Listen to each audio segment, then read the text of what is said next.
Hello everyone, welcome to Barca News. It is March 23rd, 2024, and Joan Laporta has announced that he has terminated the contract with Nike. Also, the club are not expecting to sign any big stars in the summer transfer market. And finally, Xavi and Oscar Hernandez have already began working on a plan in order to contain Kylian Mbappe. We have a lot to discuss, so let's begin.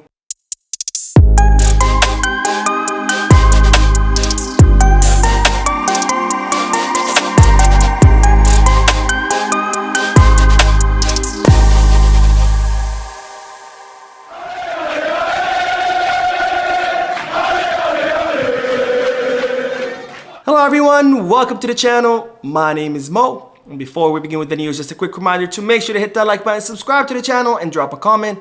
All of this helps this channel continue to grow. Also, if you are looking for any Barcelona jerseys or merchandise, make sure you hit the kickback, and if you are looking to place any sports bets, make sure you head to Bet Us. Both links for kickback and Bet Us are down below in the description. Now, I'll begin with the bombshell news that Joan Laporta has announced in an interview that he has terminated the contract with Nike. Now, by now, we know that the rift between Barcelona and Nike has been growing with each day, because ever since Joan Laporta became president and came across the contract that Josep Maria Bartomeu had signed with Nike back in 2018, he has been absolutely furious with them because Nike have only been paying Barcelona around 30 to 35 million euros per season, which is of course way below market value. And despite not paying market value for their sponsorship with Barcelona, it's reported that Nike have also not been fulfilling their end of the contract, where they have been delivering merchandise late. They've also not been producing enough merchandise for Barcelona to meet their sales goal. And of course, we all know that Nike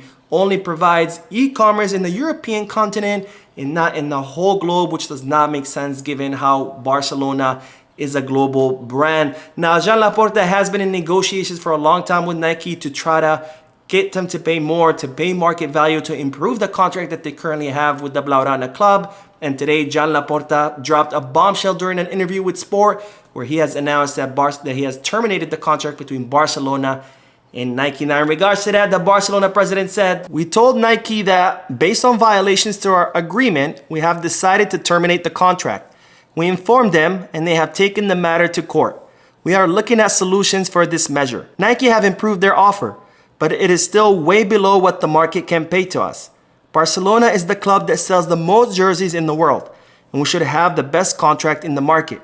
It is our responsibility as board members to guarantee that." So Laporta dropping that bombshell that he had told Nike that they are terminating the contract. Of course, Nike has resorted to court, so for now, the contract is still in place, pending what the court decides. So Barcelona for now are still working with the three options that they currently have at hand, which is number one, renegotiate the contract with Nike and continue the relationship of the two. Number two is accept that Puma offer, where they're offering 120 million euros per season plus 100 million euros sign-in bonus, which is way better than Nike's offer. And of course, there is that third option where Barcelona would manufacture its own kits with the help of Humo. Now on to the news that Barcelona are not expecting to sign any big players in the summer, and instead they're gonna be looking to make low-cost reinforcement to the squad that will be more of a short-term solution. Now, Barcelona are currently 200 million euros above their wage limit, which was recently reduced even further by La Liga.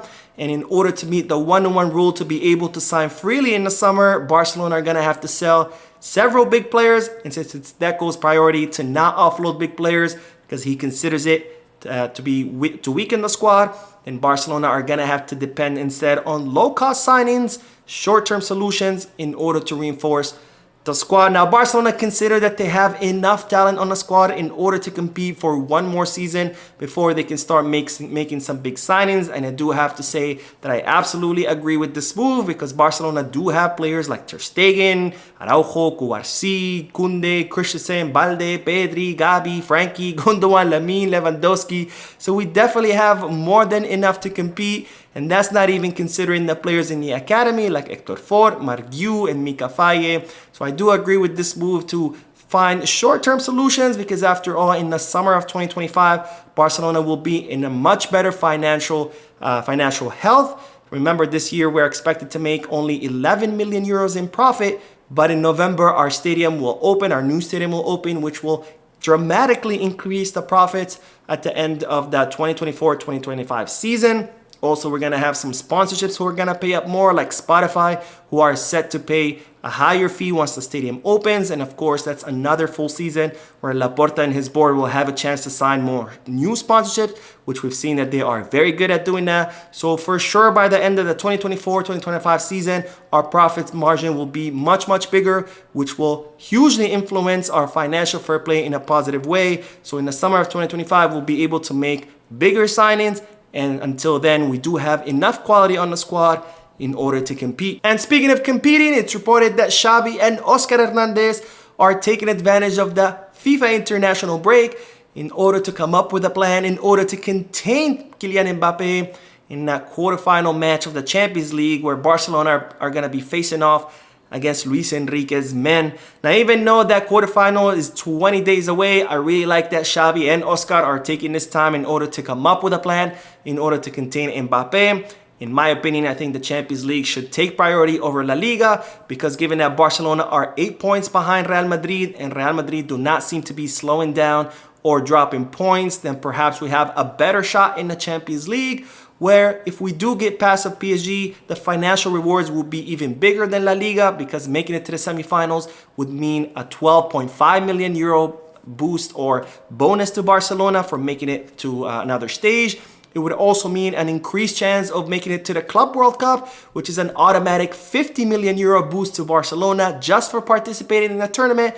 That's without counting all the bonuses that Barcelona could receive for winning matches and advancing through the phases of that competition. Now, as such, it's reported that Oscar and Xavi have already began working on a plan in order to contain Mbappe, and Oscar Hernandez is the one who came up with that idea to use Ronald Araujo as a right back in order to contain Vinicius Jr., which was a great idea because we've seen it work multiple times, and it seems that Xavi and Oscar are thinking that maybe they can employ the same plan against Mbappe, where they can have Ronald Araujo as a right back to contain Mbappe, with Jules Koundé and Kouarsi in a center back position, and with Koundé helping cover Araujo's back and helping him mark the French attacker. Now, in my opinion, I think that maybe perhaps it would be a better idea to have Jules Koundé as the right back and Araujo as a center back covering his back, kind of like what we did against Napoli, because I believe that Koundé has been doing a spectacular job in that position. We saw how he single-handedly canceled out Kvaratskhelia in both matches against Napoli.